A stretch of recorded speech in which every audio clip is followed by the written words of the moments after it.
നമസ്കാരം പ്രിയ സുഹൃത്തുക്കളെ, ഞാൻ പറയാൻ പോകുന്നത് വളരെ നിസ്സാരമായൊരു കാര്യമാണ്. ഇത് നിസ്സാരമെന്ന് നിങ്ങൾ കരുതുന്നുവെങ്കിലും ധാരാ മുന്നിൽ കൂടെ പോകുന്നേ കണ്ടോ. ഇപ്പോൾ നമ്മൾ ഇത് വെച്ചിട്ടാണ് ഇത് സേഫ്റ്റി നേടിയത്. അതുകൊണ്ട് ഇതുള്ളത് കൊണ്ടാണ് നമ്മുടെ ആ ദേഹത്ത് ആരും മുട്ടാതെ പോകുന്നത്. നിങ്ങളത് മനസ്സിലാക്കണം. കണ്ടോ, ഒഴിഞ്ഞു മാറിപ്പോവുകയാണ്. ഭയക്കും. ഈ ആയുധം നമ്മുടെ കയ്യിലുണ്ടെങ്കിൽ എല്ലാവരും നമ്മളെ ഭയക്കും. അത് നിങ്ങൾ മനസ്സിലാക്കണം. അപ്പോൾ ഈ ആയുധം ഉണ്ടാക്കാൻ വലിയ പൈസയൊന്നും ചെലവില്ല.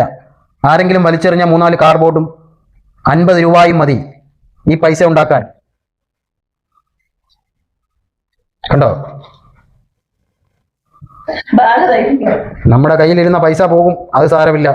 എന്നാലും നമ്മൾ പൈസ പോയാലും വേണ്ടിയില്ല, നമ്മൾ രക്ഷപ്പെടും. നമുക്ക് സേഫ്റ്റിയാണിത്. സേഫ്റ്റി, നമ്മുടെ സേഫ്റ്റിയാണ് നമ്മുടെ.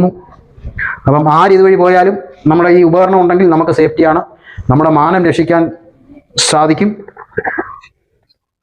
ഈ ഉപകരണം ഉണ്ടാക്കാൻ നിസ്സാര ചിലവേ ഉള്ളൂ. ഒരു ശകലം കാർഡ്ബോർഡും 50 രൂപയുടെ സ്ക്രൂ ആണിയും ഉണ്ടെങ്കിൽ നമുക്ക് ഈ നമ്മുടെ പടച്ചട്ട രൂപീകരിക്കാൻ പറ്റും. അപ്പം